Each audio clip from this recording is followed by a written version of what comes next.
Hello and welcome back to another episode of SHU Doing. I am Aaron Burrell alongside Paul Guarino. Hey guys, what's up? We are joined by the president-elect of the Alumni Association, Ballin'. Dan Remiszewski. What's going on? Dan, also known as Dan Remy to most of us. Yeah, to most of us. To It even just sounded weird when you said his last name. it felt weird saying it because I just feel like Dan Remy just flows so well. Obviously, Dan Remiszewski, great name. Shout out to your parents. But Dan Remy is just like when you say, "Oh, you know Dan Remy?" Yeah, oh Dan Remy. It's like, yeah, everyone knows. So, Yeah, Dan, for we sure. we want to start at the beginning because there's a lot of stories we can get into here. Yeah. But we want to start at the beginning. When did you decide Sacred Heart was a school for you, and why? So actually, Sacred Heart wasn't the school for me in the beginning. So I was I had a full ride to go to U Heart, and I ended up not going there because my cousin actually came here. My cousin came here, and she was a freshman. I knew of Sacred Heart. I went to Catholic school my whole life. Holy Cross. I went to Blessed Sacrament over in Waterbury. And she told me I should go check out Sacred Heart. I was like, well, it's in Bridgeport. I was like, am I going to like it? She's like, you went to school in Waterbury. I mean, you should like it. And I was like, okay. So I went here. And the minute I went, honestly, the minute I came on campus, I was like, this is the school. And I already knew I had like U Heart. I already got like almost, not a full ride, but I had like a good amount of money. And it was like, it wasn't even academic. It was because I went to Catholic school and there was like, I think I wrote a paper.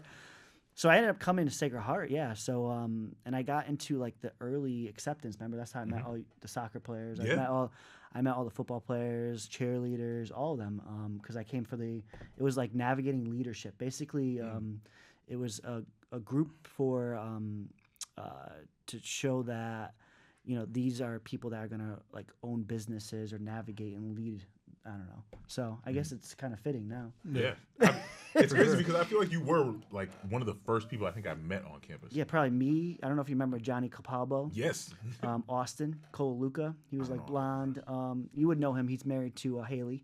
Haley Turner. Cheerleader Haley? Yeah, Haley. Oh wow. Haley Cheerleader. Turner, yeah. all my best friends married all the cheerleaders. That's crazy. Yeah. So like Austin married Haley. Mike, which was my roommate, Big Mike. So Mike Novice married May. Carrie married actually a Sacred Heart guy, Chad. He was a couple years older than us, 2 years older. He's on the tennis team. So yeah, we all were. Yeah, that's Shoe why it was love. funny when I married Lauren, and she was on the cheerleading team too. Yeah, so See? we got literally. I mean, we used to hang out with obviously the cheerleaders. We hung out with all you guys, soccer players, football players. But yeah, it was. That's crazy. Yeah, we all stayed connected too. They're all in Connecticut, which is I cool. didn't realize that. Yeah, that's why it's crazy when I was texting Dan. I was like, "Yo, these are some throwbacks," and I didn't know that everyone. Yeah. I didn't know everyone stayed in Connecticut. Like I just figured. Yeah. like, They all Milford. We got Monroe, which is literally right down the street from me. We're in Shelton. Haley and Austin are in Reading. And then we have Polly. Melissa Polly. She lived in Connecticut for a while. She works in Shelton.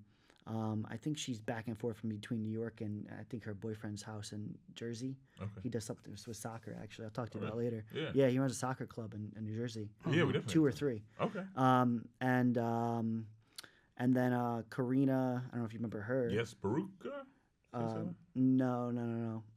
Karina Ramirez. Yes. Yeah, she was on cheerleading team too. Yeah, she lives in Jersey too. So we all get together quite often. Got you. Yeah. I remember that group of the cheerleaders were like. Yeah, they're very super close knit.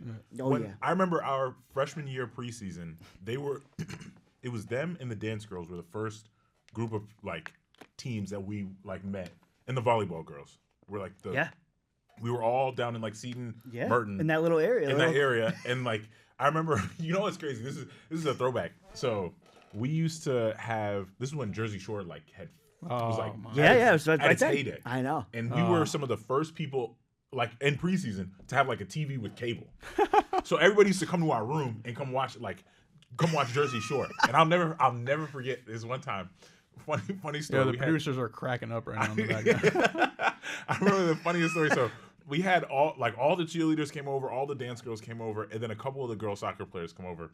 And I forget which one of the cheerleaders. She's like, I just got this brand new deck of cards, and she's like, oh, you guys want to see it? It's one girl soccer player. I don't know why she was on this. She was just being a terrible person.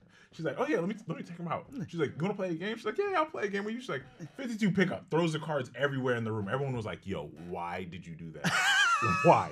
Anyway, that's just funny. It took me down. Funny story you just remember. Exactly. Yeah, it took me back to memory lane. But we talk about you coming on campus because this is why we're here. Yeah. So you come onto campus. What did you decide to major in? So I actually I got pre-accepted into the PT program by probably the beginning of sophomore year. I switched, like most people do, because it's hard. I think I went from PT to OT and then OT to psych. Because I was gonna go try to be a psych nurse. Ended up not doing psych nurse. I got a bachelor's in psych, so I got a BS in psych, and then we didn't have a master's of healthcare administration program here, but I got into the UNH one, so I went to UNH for my master's. But it was like UNH was cool, but the thing was I was like probably the youngest kid in the class by like 10 years. Wow. So like I was 20. We were like 22 when we graduated, right? Yeah. Yeah. So like I was 22 and like I was in class with like 32, 34-year-olds. Like my boss from Stanford Health Medical Group was in my class. Oh wow. Okay. The VP of finance of Yale was in my class. That's crazy. Yeah. So like they're all like executives in the class, and like I got accepted into the program, which it was kind of, I mean, it was good. It was really good experience to know, especially where I wanted to go. And I mean, I got into that program. I was going to try to go and, be an executive at a hospital or, take my long-term care certificate. And I knew, instead I opened the business instead.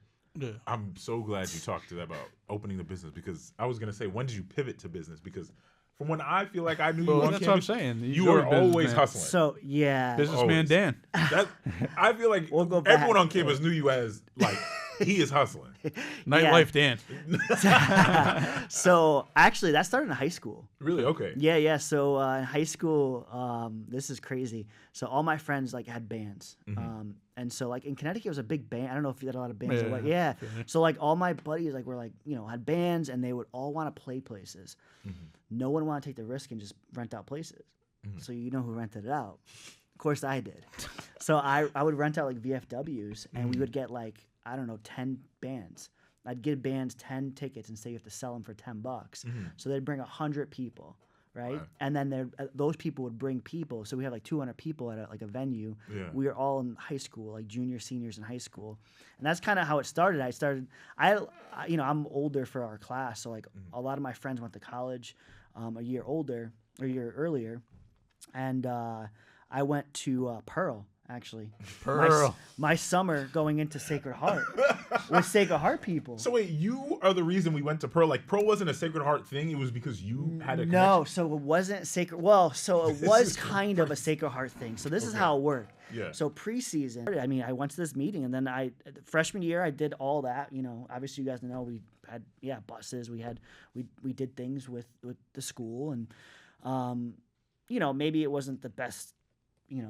In the beginning, I guess, but it made us, honestly, it made our freshman year fun. We had a lot of fun freshman year.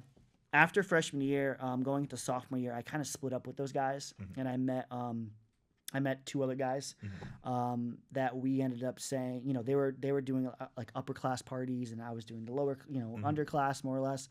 And they were like, you're killing it. We need to merge together and get rid of the other guys. And honestly, it just happened, and it went from there. Formed a trio. Yeah, I mean, no, actually, it was. If you remember Johnny Capalbo, Johnny was with me in freshman year, ran all the buses and everything with me. Freshman year, he had to leave because he actually got diagnosed with cancer. Yeah. Beat it twice. That's my man. Yeah. He beat it twice. So Johnny still hangs around with us too, so that's I see him quite often. One of the nicest guys at SHU. Yeah. I mean, he's the most down to earth and like, he's a cop. Is he? Okay, yeah, he's a cop in Westchester. Yeah. Really? All right. Yeah. So he was there, and we had a lot of Westchester, like Bronx, Yonkers, like Melissa was from Yonkers. My roommate Vince was from Yonkers. I had my other roommate Rob D. Tabaris. You remember him? freshman year. He's a real Italian dude. I know who you're talking about. You remember him? Yeah, And then I had know. Tommy. Tommy was my sophomore year roommate. He was from the Bronx. There was a lot of Bronx. There was a lot of Yonkers. A lot of Westchester. Not a lot of Connecticut people. Not a lot of Connecticut. It was just me and Paul, literally, and my wife that I met, years later. Like literally, Bro, I remember we didn't know we were from Connecticut. I didn't even know you were from Waterbury until recently. I knew you were from Connecticut. I just didn't know exactly where from. I think when he found out, he called me one day and was randomly just like, "Did you know Dan is from Waterbury?" I was like, "Yeah, bro, it's like Tuesday at 3:45. Why are you telling me this?"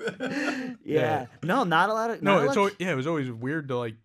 It sounds weird, but it was weird to meet people from Connecticut that went to Sacred Heart. I'd be like, "What?" I'd be like, "Oh, it's cool." We had some people. Like actually, there was a girl, Christina. She lived down the street from me, and you don't even know her name. I know what she looks like. I can picture who she is, and I know she's a nurse.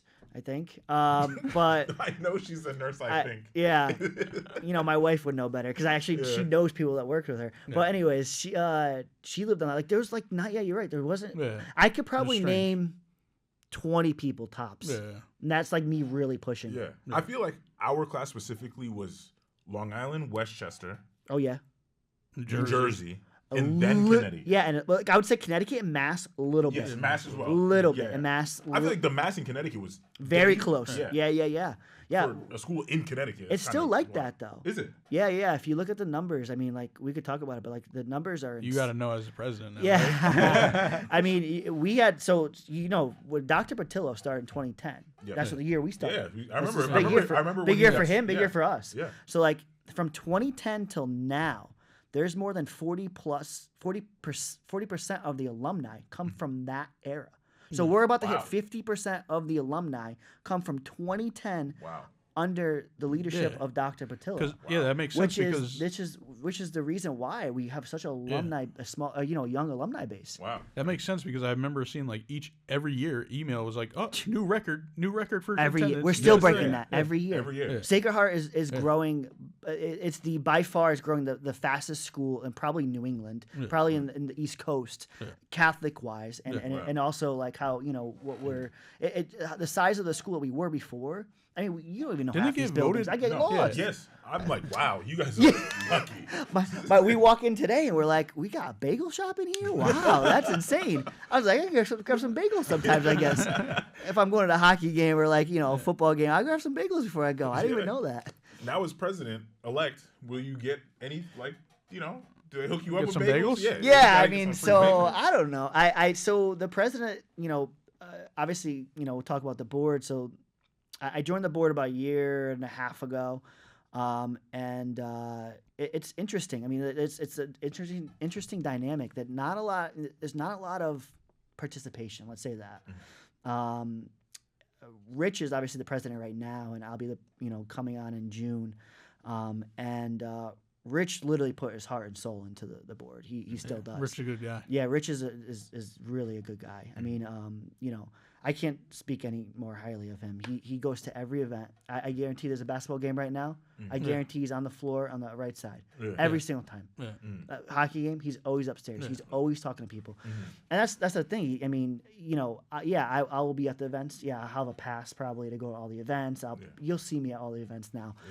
Even though I still do go to most of them anyways. I feel like every time I come to any event, I run into you randomly. I'm like, I'm always here. It's even with the business, like my business, like I'm still always active here. It is home. I mean, I want to talk about your business as well. Yeah. Can you tell us about it? Because we were talking a little before. Yeah. So with doing all the promoting stuff, I also had I have another side to me, which is helping others.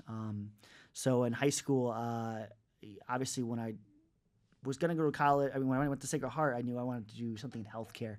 Didn't know what I wanted to do. I met a guy. His name is Mike. He goes by Shane Michael Taylor, his actually stage name. He's a country music producer and writer, but he also has choreoplexus cerebral palsy. So he's confined to a wheelchair, and I got to help him. I used to help him every day after high school. So it was a big thing for me. And honestly, it was really eye opening. When when I was in high school with him, well, he was he was actually graduated college. His mom passed. I knew his family because my mom worked for a family friend of his, and so I got my CNA one summer, and it was just to help him out because I needed to have it, and so I would work with him in the summer. I worked with him after school, and then throughout the years, I would keep on working with him. We actually had a really good time. He would go to country concerts. I mean, like literally, I would bring my wife too. So after I met my wife, we would go to some of these country concerts. Like he knows the band members of Tim McGraw. Wow. Like I have him on my phone. Like we could go and just like talk to them. They're like, like he was so well known. He used to type with his nose. Wow. He has no access to his hands at all. Wow. And I was his aide, like after school, so I would just help him out, and it was eye opening. So throughout the years with him, I knew he was going through like a lot of rough time, and I saw that he was more or less. I would see like people rotating. It was like me, another guy, Dan, and then I think the other guy was named like Chris or Mike. I forget the other guy. There was like 3 aides, and then there's like a rotation of like multiple people. I knew something was going on, and find out about it like 3-4 years later. These people weren't taking care of him the right ways, and I'm not gonna say on here what they were doing, but he would always tell me he would never hire a CNA ever again, and it was like why, and it was because the way they treated him, and he was so vulnerable. I mean, literally, they needed him. He needed help to get out of bed. He needed help to get. To wash up. He needed help to feed. He needed help to everything. But he was all there. He was able to type with his nose. Like I'll show you guys images and videos of him. He's now in the Philippines. He had to go to the Philippines. The cost of care here is insane. Wow. It would cost him so much money. So when I went to college, I still had like a heavy heart for him, and like I was like, listen, I actually had a family friend of mine. They opened a school in Waterbury, the one that I went to. I was like, it seems like what she does is great. I think I could do that too. I think, there's a lot of good that could come out of it, especially for other, people to know, like, listen, there's a right way to do it and there's a wrong way to do it. So throughout college, I had that in the back of my head. So like, and then when I got through my master's program, healthcare administration, still had it in the back of my head. And I was like to my parents, I was like, I think I'm gonna open the school. And they're like, you've been talking about it since you were a freshman in college. I think you probably should. So I started writing the curriculums. I started, building out the programs. I started writing a school catalog, the program policies. We're approved by the Department of Public Health and Office of Education. That's awesome. So literally every time I get a school approved, I'm going through the Department of Public Health and Office of Education. Wow. So it's when I first started the school in 2018, I went into the Department of Public Health in 2016, like right when I graduated my master's program, and I was like, I want to open a school, and they looked at me and they're like, how old are you? And I was like, does that matter? Yeah. And they were like, well, no, like, but it's a process, right? I'm like, yeah, I'm not scared of any process. I've been doing business my whole life. Yeah. I'm not scared. So they showed me the process. They showed me like I had to raise a certain amount of money. I had to have a certain amount of funds. I had to build out a school catalog, again, the curriculum, everything, like just like a regular school. Yeah. We go through the same process of high school. Wow. Same process if Sacred Heart. The only thing with Sacred Heart is like they're obviously a university. So like when they open a new program, it gets expedited to get through Office of Education because they're still approved by the Office of Education. I'm on the same portfolio online with them, but I'm post-secondary, so a little bit different. But yeah, I mean, I ended up opening the school because again, I think it's a niche market. There's a lot of baby boomers coming, right? And I knew that it's the right thing to do. Like after going through that with Mike and knowing what happened, it's just something like I was like, he needs help. Everyone needs help in life. And then also, I will say this is another main reason. When I was in high school, my parents pushed me to do this, right? Not a lot of parents like push you to go do like a certification, right? This is a state certification. So I was 16 years old doing it. And so, with people not knowing what they want to go for, college for, like Sacred Heart's expensive. Like we went there, it was like 40-something thousand, right? Right. It's like $70-something thousand right now, right? I think with like housing, it's like up in the 70s. Probably. So you think about this. Like I had some roommates and some friends that were in the nursing program, and I know your friend that was just on the podcast. He'll definitely agree to this. People come to college not knowing what they want to do. Oh yeah. 100%. So why not do a course, a certification like mine, to figure out if you like nursing, if you're fit to be bedside manner? We get so many college students, PA, pre-med, pre-nursing students that come through my program. So like the dropout rate from freshman to junior year in the nursing program directly is very high in all schools. Yeah. It's nothing against, it's because people figure out this is not for me. Because remember, you don't start freshman year and you're like, oh, here, let's go into a nursing home and you're going to go follow a CNA around or you're going to go do that. No, you don't start those clinical rotations. You don't start having experience with hands-on until like sophomore year, end of sophomore year sometimes. So now you're going to have that experience end of sophomore year. What'd you just waste your whole freshman and sophomore year for? So it's like huge. Like my program is not to brag about it, but like those programs like mine, it's only $1,700, right? It's a 104-hour program. You could finish it in a month. Half of it's online, half it's in person. And I mean, I have tons of college students, tons. Right now I'm trying to get more college students. I would love to bring it on campus here.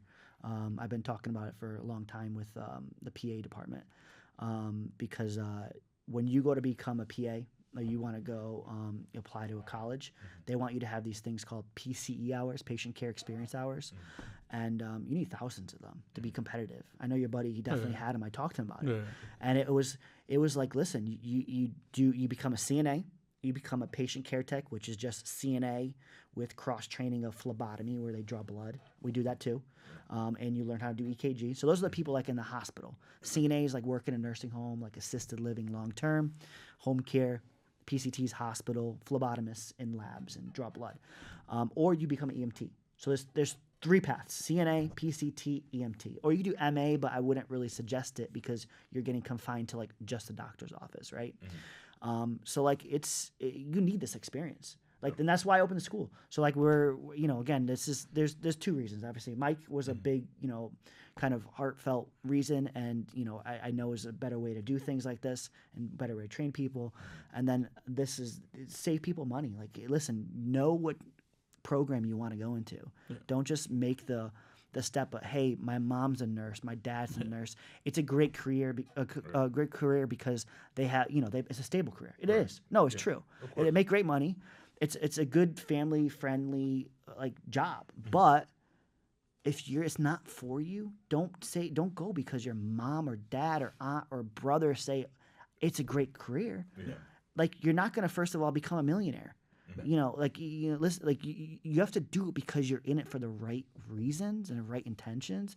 If you're not, like, you're just wasting your time and you're going to hurt someone and seriously hurt someone. Actually, I've seen it. First-hand experience, multiple times, nursing homes, assisted livings. It's sad. That's why I love the school. And that's right now we're on to we have 4 schools in Connecticut, Stamford, New Haven, Hartford, and Waterbury. I'll be opening probably Danbury probably before summer. Then I'll be looking at opening in Massachusetts. Actually, I'm trying to find an RN out there to partner with. I want to open 3 schools, and one in Boston, Springfield, and Worcester. I just need someone to partner with because I don't only have 2 hands and so many brain cells. I'm already running out. So you know how it is in college. Like when I was in college, I was running all over. Same thing. Still the same. I used to think it was like 2, 3 of you. The way I would see you everywhere. But if you want to find your schools, how can they find them? Online. Yeah, online. So I mean, like, literally, if I kid you not, you guys take out your cell phones right now, you type in CNA training, in New Haven or Stanford or Hartford, I guarantee we're number 1 or number 2. Like I do all. Up? Yeah, so I do all the SEO. I do all the marketing, paid marketing. I do all my website back end work, backlinks. I do everything. But how did you learn all that stuff? I just learned it from. So I met a guy named funny enough. Dan meets a lot of guys. Yo, man, they're always named Dan. Honestly, you want to know the funny thing is? His name is Dan.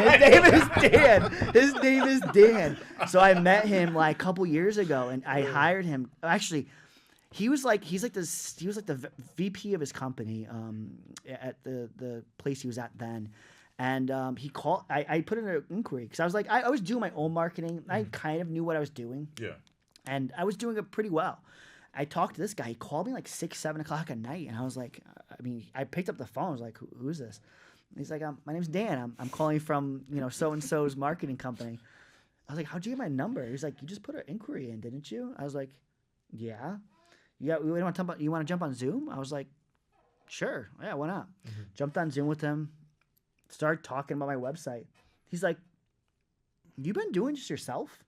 I was like, yeah. Why? He's like, you're doing a pretty good job. He was like, why do you need me?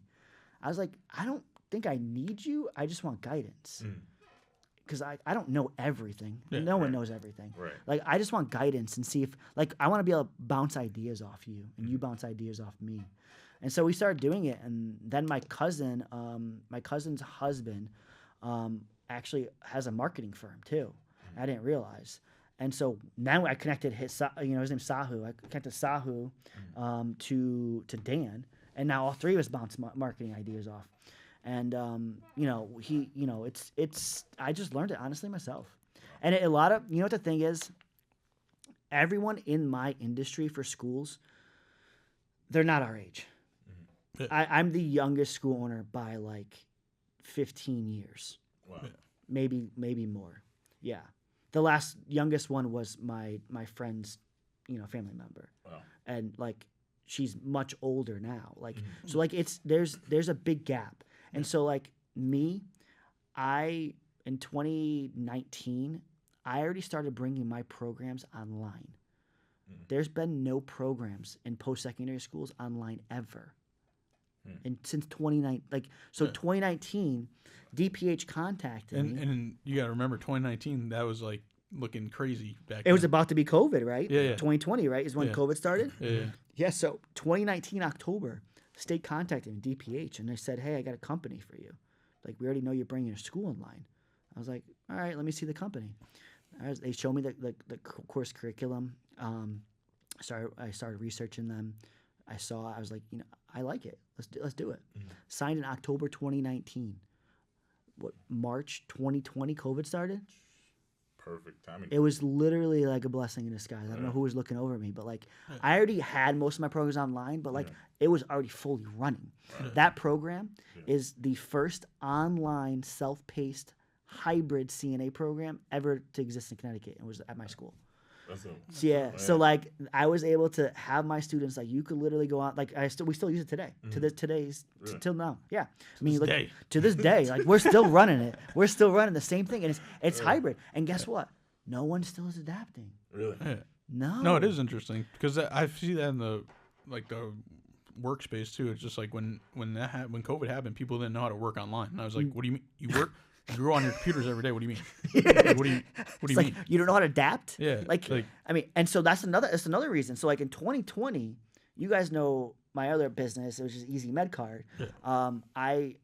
Julian, which is also a SHU alum, Julian DeBell, Dublin. And Julian was actually in recruitment. No, Fingers Bowl he still has. I actually want to. He could do so much with that. We had meetings. There's so much you could do. Meetings. There's so much stuff you could do with that. That's another topic. We can talk about that another day. But there's a lot of potential in Fingers Bowl. Like that's what he created. It took a lot of effort. I give him he's a businessman. He's an entrepreneur too, like for sure. So Julian was working for a guy. He was doing recruitment for NPs and stuff like that. And Julian was like, he's like, I could get all the MPs to work for us, right? I could, you could do the business development side, and he could do the, introductions, and we all worked together. It worked out well. The other guy's not with us anymore. He wanted to focus on the dispensaries, and it was just me and Julian. And yeah, I mean, we're right now. We started in Connecticut, went to Mass. Now we're in Connecticut, Mass, New York, Oklahoma, West Virginia. We're just opening Kentucky this past month. Nice. And we have full-on offices in some of these places. So like Mississippi too. Mississippi, we have 4 offices. Kentucky, we have 4 full like on offices there. Wow. You probably are like, how the hell do I do this? I was just how are you doing? Yeah.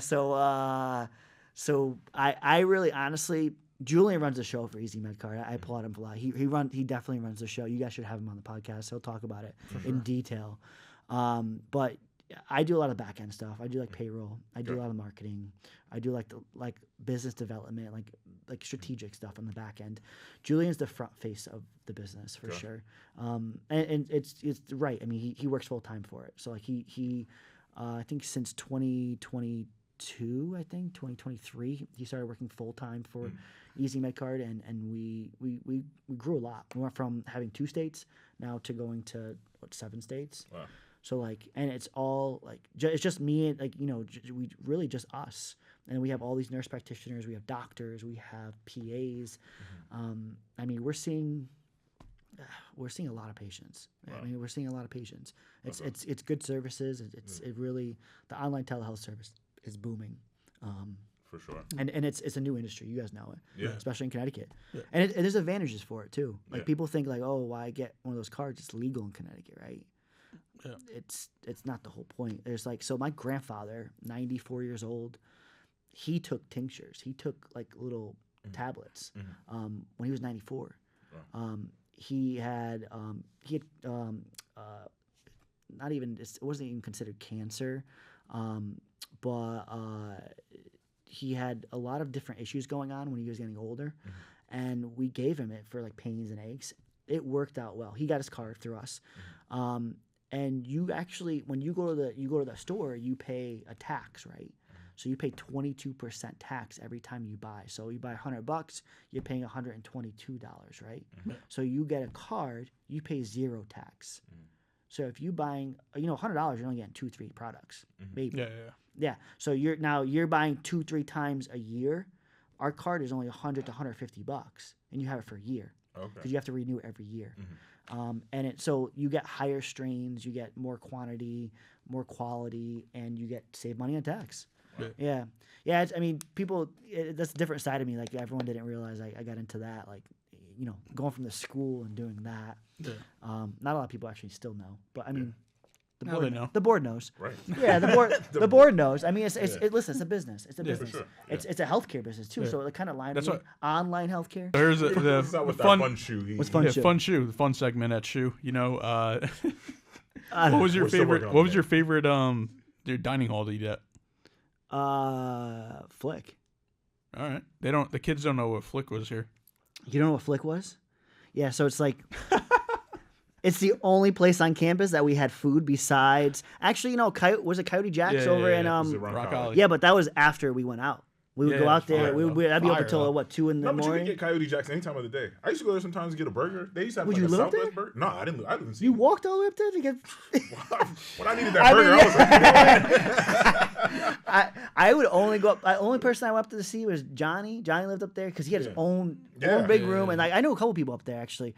But yeah, I'd only go out like after we went out. Most people, quesadillas. The quesadillas were a bomb. You liked Flick. I didn't like Flick. Well, I didn't dislike Flick, but sometimes I just got tired of it. I was like, you know what? I'm gonna go get a quesadilla. You know what though? Like after freshman year, like our sophomore year, we started cooking a lot more. Okay. Yeah, I didn't really after junior year, I never ate on campus. Fair enough. Senior year, I never ate on campus. Like I would literally just cook. I don't even know what I was cooking, but like I was cooking something. But yeah, I mean, that'd be my favorite. All right. What about any favorite professors? Favorite professors? Wow, you're aging me back though. I have to really think. Bro, you already said you started here in 2010. The kids think you're old. It just is what it is. Professor.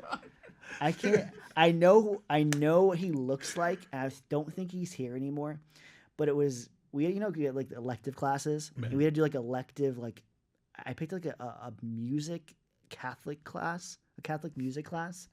It was with Mike and a bunch of other people. It was weird. Bro, I didn't even know they offered this. You had to pick electives, right? It was it was How like did you find junior or senior year. We had to like just fill up the schedule. I took a music class. It was like, so this guy was a little out here banging tambourines. I don't know what this.